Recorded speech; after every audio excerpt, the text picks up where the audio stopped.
Level 1, the Wild Junker. You are 17 years old. The other students at Göttingen University are studying to become lawyers. You are studying to win arguments. When the arguments run out, you fight duels. You accumulate 27 of them across your time at university. You win most. You carry a scar on your left cheek for the rest of your life, and you consider it a decoration. You are a Junker, a Prussian landowner's son. Your class values land, discipline, and military service above everything.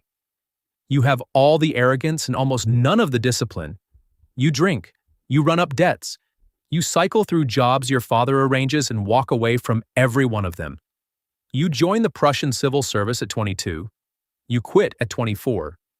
You call the work slow suffocation inside a room full of men who have already given up. You go home to the family estate in Pomerania. You manage farmland. You read newspapers at night with the focus of a man sharpening a weapon he doesn't know how to use yet. Prussia is a weak state. Germany is not a country. It is a collection of 39 separate territories with nothing in common except a language. The great powers of Europe move without you. You are 24 years old, running a farm, absolutely certain you were made for something else. You have no evidence for this. You believe it anyway. Level 2, the man nobody sent. You are 32 years old. Europe is on fire and you lit nothing. Revolution, Paris, Vienna, Berlin. Barricades go up across the continent in the same week. Kings who ruled for decades are suddenly running. The Prussian king rides through Berlin wearing the revolutionary tricolor. He is considering surrendering to the mob entirely. You watch from your estate. Something inside you hardens permanently. You do not wait for orders. You gather peasants from your own land. You arm them. You march them toward Berlin to defend the monarchy. Nobody asked you. Nobody paid you. You decided order must be defended. You are the person to do it. The revolution collapses before you arrive. It doesn't matter. The right people saw what you did. Within 5 years, you are a diplomat.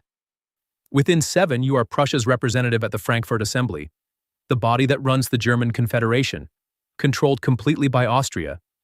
Your colleagues expect a quiet provincial who follows precedent. Your second month in Frankfurt, an Austrian delegate announces that Prussian representatives must stand when the Austrian envoy enters the room. Everyone has always complied. It is tradition. It is hierarchy made visible. You reach into your jacket, you take out a cigar, you light it. You lean back and inform the Austrian that if he is smoking, then you will also smoke. And you note that you were sitting first. Nobody speaks. Prussia bows to no one, not anymore, not while you are in the room. Level 3, blood and iron. You are 47 years old. The King of Prussia has run out of reasonable men, and in desperation has appointed you minister-president. The parliament refuses to approve military funding. They control the budget. They believe this makes them powerful. You walk into the chamber and say the sentence that will follow you into every history book written in any language. The great questions of the time are not decided by speeches and majority votes. They are decided by blood and iron. Half the room wants you removed on the spot. You spend the military budget without their approval. The Prussian constitution contains an ambiguity about what happens when parliament and the crown deadlock completely. Legal scholars debate whether this gap can be used. You do not debate. You walk through it. They call you a dictator. You read the newspapers and keep working. Your General Moltke is quietly rebuilding the Prussian army from the inside out. New railways for troop movement. New breech-loading rifles. New tactical doctrine the rest of Europe hasn't seen yet. Nobody outside Prussia understands what is being assembled. You are 47 years old. You can see exactly what you are building. Nobody else can. That is precisely how you need it. Level 4, 3 wars, 7 years. You are 49 years old. What happens next should not be possible. To unify Germany under Prussia, you need to defeat 3 separate powers, in the correct sequence, without triggering a coalition that buries you before you finish. You need to choose the right enemy, manufacture the right justification, win completely, and stop at the exact right moment. Not a day early, not a day late. You fight Denmark in 1864 over the territories of Schleswig and Holstein. It is over in months. You then maneuver Austria into war against Prussia in 1866. The same Austria you just fought beside. Every diplomat in Europe predicts your annihilation. Austria is larger, richer, and better connected. The French emperor sits back and waits for Prussia to be destroyed. 7 weeks later, Austria surrenders at the Battle of Königgrätz. You stop the war immediately. You do not march on Vienna. You do not humiliate Austria. You will need them stable and non-vengeful for what comes next. Your generals cannot understand why you are stopping. You tell them the next war has already begun and they need to be ready. France declares war on Prussia in 1870. Napoleon III has watched your rise and decided you must be stopped. He is 4 years too late. His army is encircled at Sedan on September 1st, 1870. He surrenders personally the following day. The most powerful emperor in Europe hands you his sword. The German Empire is proclaimed on January 18th, 1871. In the Hall of Mirrors at Versailles, in the palace of the man you just destroyed. In the most humiliating room on the continent. You did not just win 3 wars. You chose which 3 to fight. You chose the sequence. You chose when to stop each one. Your generals did the fighting. What you did is something else entirely. You treated sovereign nations like pieces on a board and you never once lost count of where every piece was sitting. Germany exists because you decided it should. Level 5, the spider's web. You are 56 years old and the harder work is just beginning. Anyone can build an empire with enough soldiers. Keeping it requires something soldiers cannot provide. The new Germany is enormous, centrally located and surrounded by nations, quietly recalculating whether they should have stopped you earlier. France is humiliated and wants revenge. Russia and Austria-Hungary are natural rivals. Britain watches from its island and measures. You build the 3 Emperors League, binding Germany, Austria-Hungary, and Russia together in 1873. When it fractures over Balkan tensions, you replace it with the Triple Alliance in 1882.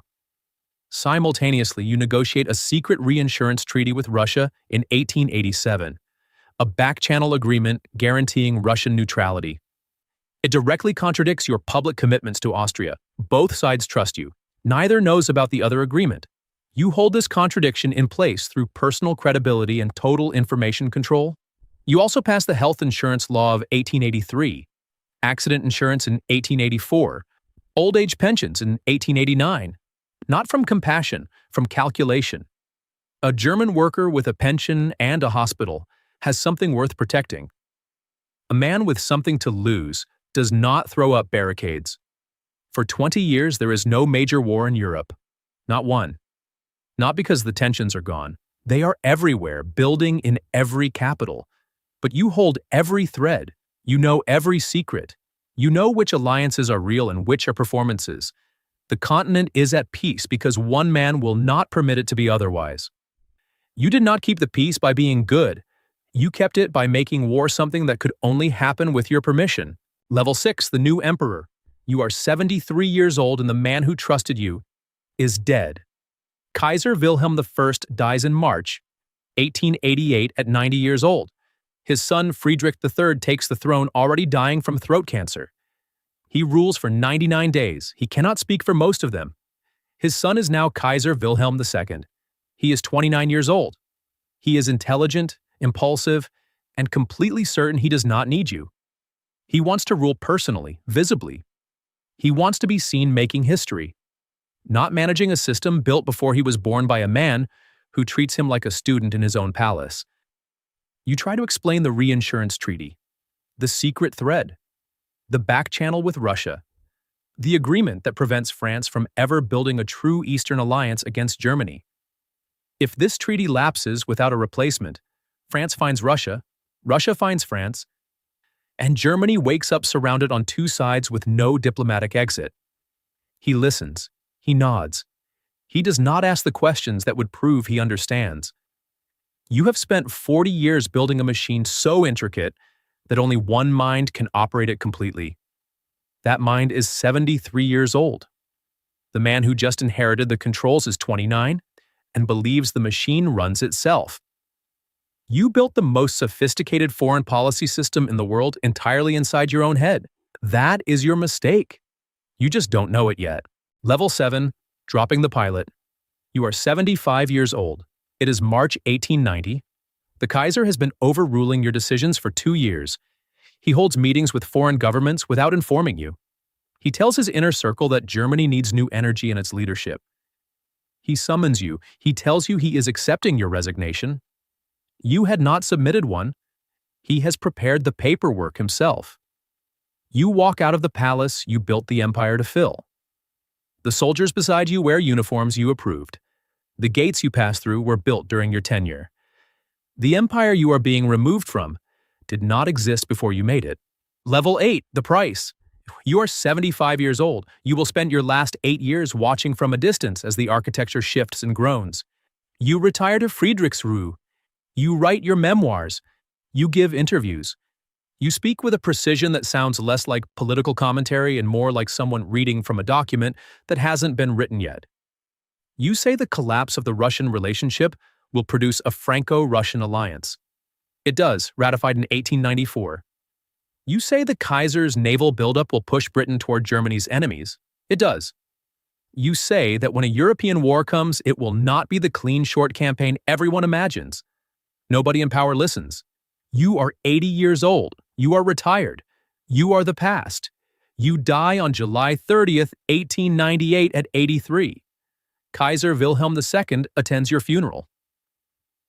He delivers a eulogy of considerable length praising your genius and your service. He means every word, in the way that men mean things they never acted on while they still could. 16 years after your death, the alliance system dismantled, France and Russia allied against Germany exactly as you warned. A 19-year-old student fires a pistol in Sarajevo, and the continent you held together by hand for 20 years destroys itself in 4 years of industrial war. 10 million dead. The German Empire gone. The Kaiser in exile. The world order you built from a Pomeranian farm, gone. Everything, gone. You went from a broke Junker fighting duels at university to the man who unified a nation through 3 wars, held European peace together for 2 decades, and built a welfare state that still exists in recognizable form today. You were not beaten by a cleverer man. You were not outmaneuvered by a better system. You were simply impossible to replace. And when irreplaceable men leave the room does not know what it has lost until the walls start coming down. They did not lose Germany at the Marne. They did not lose it at Verdun. They lost it the morning they handed him his coat and told him the car was waiting. History never runs out of men who inherit what they didn't build and spend their whole lives mistaking it for proof they deserved it.